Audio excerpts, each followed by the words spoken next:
I do want to touch on Rasputin briefly as well because I enjoyed that. Thanks. That was totally different style of puppetry from anything that has been released, and I do want to.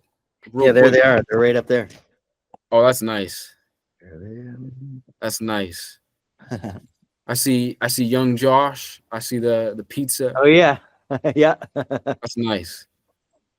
The real quick, I always wanted to commend you on the shadow puppetry. I think it was a leopard. It was something like that. It was a shadow puppetry project a long time ago. Oh, yeah, those were for an art thing. Those things, those leopards, those golden leopards. That's beautiful. Yeah, they were pretty cool. They walked. They were kind of like people could walk with them, and there's a little handle in their shoulders, and all their legs would go click, click, click, click, click, click. That's cool. I love the engineering of puppets. I do love making puppets. Soft engineering. How would you? So when you did an interview touching base on Rasputin, the project, and the real life figure, you spoke on. You showed a bunch of books you had in it, and you showed talking about these infamous figures. You mentioned the late Rob Ford in there. I don't know if you remember, but did I? Where? It was I don't want to say it was the CBC, but it was an interview you did. They came to the island, and they that was Rob Ford time or something. I don't remember what I had said. You sat down and we're talking about Rasputin was this figure. How did you come to want to create that project, and how did you come up with that style to do the puppets in? Oh, well,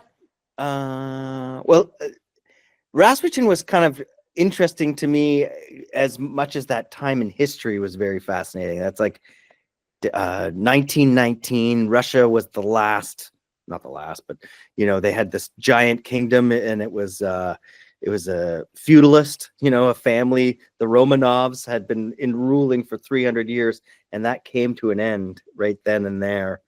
And Rasputin was kind of a big part of it. But what I find fascinating is how people are so fascinated by him. He's kind of like loved, and he was loved and hated. And it's kind of like I think it's a kind of fascinating character that obviously is still out there. These, very divisive characters like Trump, you know what I mean? They kind of capture the public imagination because they kind of like play on two sides, dark, sexual, deviant, and thinking they're a superhero and a healer of the world, and all those kind of like complicated things kind of has made him this enigmatic character that nobody really knows anybody from that time. The richest guy in the world, Felix Yusupov, he was the richest Russian. I think he was more richer than the Tsar. He was the murderer of Rasputin, trying to basically erase that guy's history. And Rasputin's the only one anybody remembers because he was so fascinating. When you took that inspiration, how did you come up with the I know this history, but how am I going to translate this to puppets? I know it was kind of tough actually, because I ended up just telling the story in a really kind of like tightened world. I did go to a playwrights getaway, a puppet playwright getaway, so that helped me with the story in the beginning. I think the story was he felt that he was, I forget what you used the word tyrant, Jamie, in your interview. So maybe that might. I don't think he was. My story wasn't him the tyrant. My story was him the kind of like, just kind of taking advantage of opportunity. Yeah, which I actually think he probably was. He was like a serf, and mystics were very popular then. Mysticism, the early 1900s, people really got into that kind of like. So he was the right kind of healer in that day, that the royal family would hire this mystic, and I think he was just taking advantage of an opportunity, and I think he was killed as a scapegoat. I think that the use of a scapegoat culturally, where you kind of like you know, Russia was hating the royal family, and the rest of the world was free from, you know, this autocratic rule. But so the Russian public was getting very angry. So in order to keep keep everything as the way it was, they were like, we're going to kill Rasputin. We'll get rid of the evil. But I don't think he was the evil, who knows what the evil was, but it was, he was just a figurehead that they thought they could kind of like take away the public's hate with him.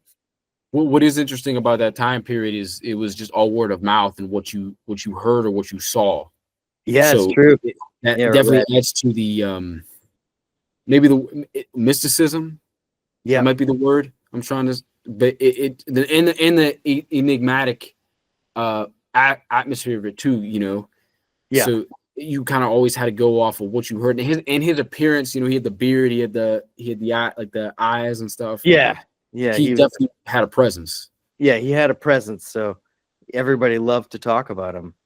I actually read a pretty interesting book written by the Jews at the time, and they were not having an easy time in Russia in the 1920s. There was pogroms and all that kind of thing, but they loved him because he was kind of a compassionate pacifist.